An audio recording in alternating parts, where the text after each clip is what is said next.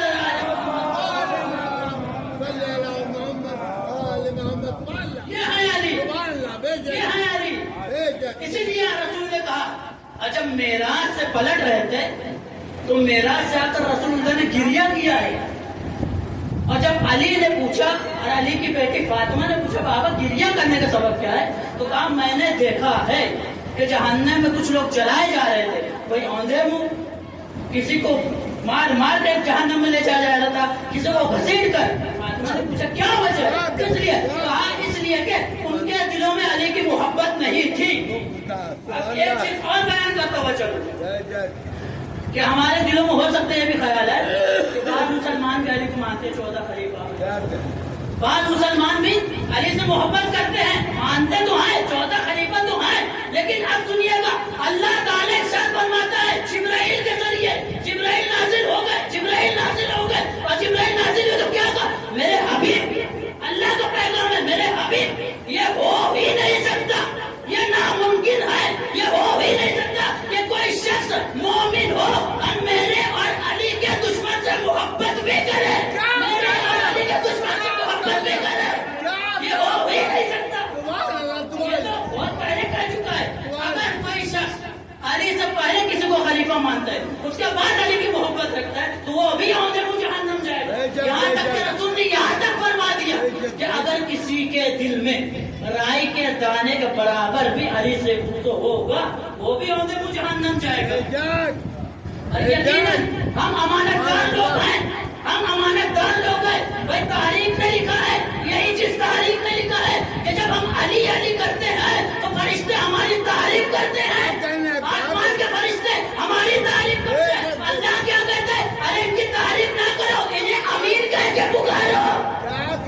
عزاداروں کو اللہ کیا کہتے ہیں, عزاداروں کو اللہ کہتا ہے فرشتوں ان کی تعریف نہ کرو, انہیں امیر کہہ کے پکارو. بس ایک بات سمجھ کے میں آ گئی کہ کفار مکہ رسول کو امیر کہتے تھے, یعنی زمین والے رسول کو امیر کہتے ہیں, آسمان والے ہم عزادار کو امیر کہتے ہیں. صلوات پڑھے محمد.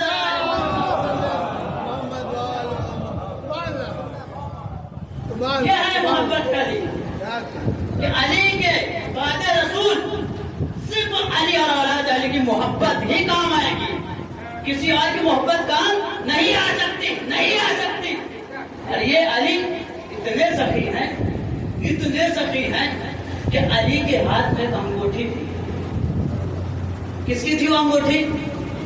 جناب سلیمان کی. سلیمان کی انگوٹھی ہی نہیں تھی بلکہ ساری حکومت علی کے ہاتھ میں تھی. سلیمان کی ساری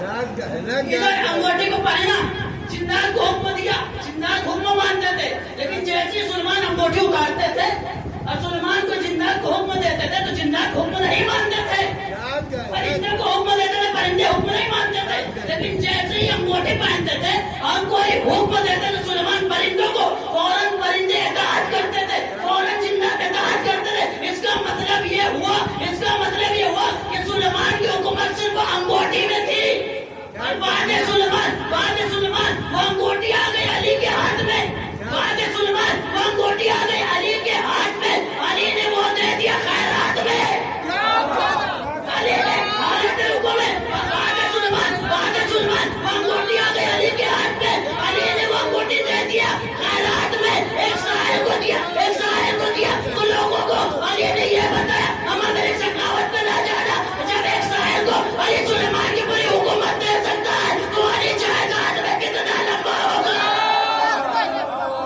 صلوات پڑھے محمد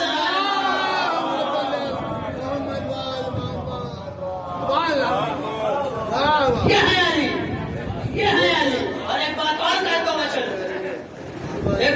کہتا ہوا چلو، جب بھی کوئی سائل آ جائے اور نام علی پر مانگے کہ لاؤ ہمیں علی کے نام پہ ہی کچھ دے دو، اس سے کبھی انکار نہ کرنا۔ دیکھیے یمن میں بہت بڑا تجارت کرنے والا ایک آدمی تھا، بزنس مین، کسی سبب یمن میں قحط پڑا اور قحط میں جو ہے اس کا لوز ہو گیا، بالکل غریب ہو گیا، فقیر ہو گیا، تو یہ ارادہ کیا کہ کیوں نہ میں کوفہ جاؤں، کیونکہ کوفے میں ابھی علی کی شہادت ابھی ہوئی ہے، وہاں علی کے چاہنے والے ہوں گے، وہاں علی کے نام پہ کچھ خیرات مانگوں گا۔ جب علی حالت رکوع میں خیرات دے سکتے ہیں تو علی کے چاہنے والے علی کے نام پہ دے سکتے ہیں، تو یہ یمن سے ادھر نکلا۔ اب سنیے کوفے کا حال۔ کوفے میں ایک شخص رہتا تھا جو علی سے خوبصورت رکھتا تھا، اس کی بیوی تھی، اس کی بیوی کے دل میں علی کی محبت تھی، جب بھی کوئی علی کے نام پہ مانگتا تھا کچھ نہیں ہوتا تھا لیکن بیوی دیتی تھی۔ اچھا اس کا شوہر منع بھی کرتا تھا، تم علی کے نام پہ کیوں دیتی ہے، علی کے نام پہ نہ دیا کرو۔ اس کے شوہر کا سونے کا بزنس تھا، سونار کی دکان تھی، سونے کا بزنس تھا، اور حرام طریقے سے اس نے کمایا تھا۔ اس نے اپنی بیوی کو بالی لا کر دیا اور کہا پہنو، بیوی نے پہلے انکار کیا کہ تمہاری حرام کی کمائی کو میں سونا نہیں پہنوں گی، کیونکہ میرے دل میں محبت علی ہے۔ اس نے کہا یہ حرام کی کمائی کی نہیں ہے، یہ میری محنت کی کمائی ہے، اسے تو پہن لو۔ بیوی نے مجبوراً پہن لیا، اور بیوی کے گلے میں ہار تھا جو شادی کے بعد مائکے سے لے آئی تھی، جو دہیج میں ملتا ہے وہی۔ اب یہ شخص جو یمن سے چلا تھا وہ کوفہ پہنچا اور اتفاق سے اسی مومنہ گھر کے در پہ آ گیا اور آ کر کہنے لگا کوئی ہے، شوہر بھی موجود تھا، خاتون باہر نکلی، کہا کیا ہوا، کہا میں بہت بڑا تجارت کرتا تھا، بزنس مین تھا، میرا بزنس قحط کی وجہ سے لوز ہو گیا، میں غریب ہو گیا، مجھے علی کے نام پر کچھ دے دو، مجھے علی کے نام پر کچھ دے دو۔ بیوی نے جیسے ہی علی کا نام سنا فوراً اس ہار کو اتارا اور اس بزنس مین کو دے دیا، کہا لو لے جاؤ۔ شوہر یہ دیکھ رہا تھا، شوہر نے کہا تم علی کے نام پر پورے کا پورا سونے کا ہار دے دیا، ہمیں یہ تو تم مائکے سے لائے تھے، ہمیں تم کان کی بالیاں دے دیتے، تو اس کے اور اس کی بیوی نے کہا ہمیں علی کے نام پہ اگر خیرات دی جاتی ہے تو مال حلال سے مال حرام سے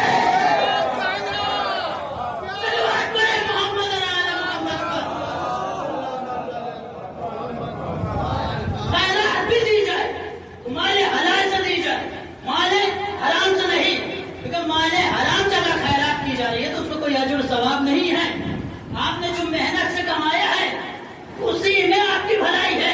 اور یہ ہے علی جنہیں کوئی لاجواب نہیں کر سکا، اس لیے رسول نے فرمایا کہ لو اجتمع الناس، کہ اگر لوگ جمع ہو جاتے علی حب علی ابن ابی طالب کی محبت پر، لما خلق اللہ النار، تو ہرگز بھی اللہ جہنم کو خلق نہ کرتا۔ جہنم کو خلق کرنے کا اس کا اپوزٹ کیا ہے؟ اس کا اپوزٹ ہی یہی ہے کہ دشمن علی کے لیے جہنم بنی ہے. ہمیں بھی سزا ملے گی لیکن جہنمی سزا ہمیں نہیں مل رہا ہے, برزخ میں قبر میں ملے گی جتنے گناہ ہم نے کیے ہیں. اور ایک اور روایت رسول نے فرمایا کہ جب تک کہ علی کے چاہنے والے کی دنیا میں بخشش نہیں ہو جاتی اس وقت تک انہیں موت نہیں آتی.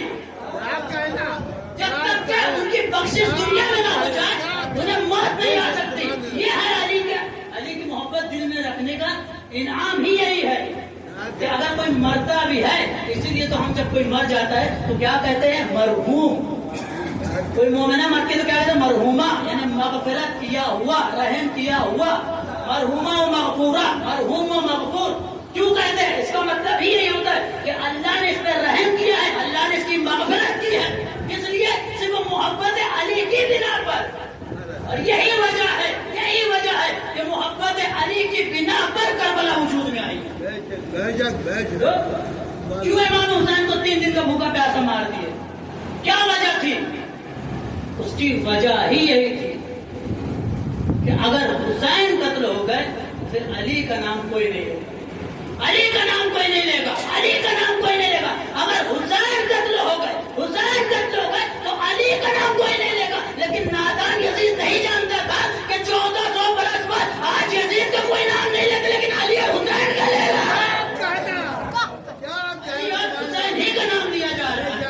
وجود کربلا جو آئی صرف علی کی محبت کے بنا. اور یہ عزاداری جو ہم تک پہنچائی ہے یہ بھی ایک امانت ہے. سیدہ زینب نے ہمیں ہی چنا ہے, جس طرح اللہ نے ہمیں چنا ہے محبت علی کے لیے, اسی طرح سیدہ زینب نے ہمیں چنا ہے کہ یہی وہ لوگ ہیں جو عزاداری کو آگے بڑھا سکتے ہیں, عزاداری کے سلسلے کو آگے بڑھا سکتے ہیں. آج ایک محرم کا پورا دن ڈھل چکا ہے, کچھ ہی دن سورج بھی غروب ہو جائے گا اور ہم دھیرے دھیرے 2 محرم کی شکل میں چلے جائیں گے. کیونکہ کربلا سے پہلے بھی 2 شہادتیں ہیں. ایک شہادت ہے مسلم ابن عقیل کی, ایک شہادت ہے مسلم کے 2 فرزند محمد اور ابراہیم. میں نے مسلم ابن عقیل کا مسائل پڑھا تھا کسی مجلس میں, لیکن 2 بچے ہیں جو اکثر یہ کہتے ہیں کہ حسین کے عزادار تو حسین کے گھر والوں کا مسائل پڑھتے ہیں, لیکن کوئی ہے جو ہمارا بھی مسائل پڑھے, ہماری بھی مصیبت پر بیان کرے. کہ 2 بچے جو تھے روایت میں ہے کہ ایک 8 برس کا تھا, ایک 10 برس کا تھا, جنہیں مسلم ابن عقیل کوفے میں اپنے ساتھ لیا ہے. اور یاد رکھنا کہ جب مسلم ابن عقیل کو دارالعمارہ پر لے جایا گیا اور آخری خواہش پوچھی گئی تھی تو مسلم نے رو کر یہی کہا تھا کہ میری بس آخری خواہش یہی ہے کہ میں اپنے ساتھ 2 بچوں کو لایا. ایک کا نام ہے محمد, ایک کا نام ہے ابراہیم. دیکھو تم تو مجھے قتل کر دو گے, تم تو مجھے شہید کر دو گے, لیکن جب بھی میرے بچے مل جائے, دیکھو کل عید کا دن ہے, کل عید کا دن ہے, مسلم نے یہی کہا تھا 9 ذوالحجہ کے دن, کل عید کا دن ہے, جب بھی میرے بچے مل جائے تو انہیں یہ نہ کہنا تمہارا بابا قتل کر دیا گیا ہے, انہیں یہ نہ کہنا کہ تمہارا بابا قتل کر دیا گیا ہے. ادھر مسلم کی شہادت ہو گئی, ادھر یہ 2 بچے کوفے کے گلیوں میں اتنے سہمے ہوئے تھے, اتنے ڈرے ہوئے تھے کہ کوفے کے گلیوں میں قدم بھی آہستہ آہستہ رکھتے تھے. اور جب ہوائیں چلتی تھی اور درخت کے پتے ہلتے تھے تو یہ بچے درخت کے پتے کی آواز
بچہ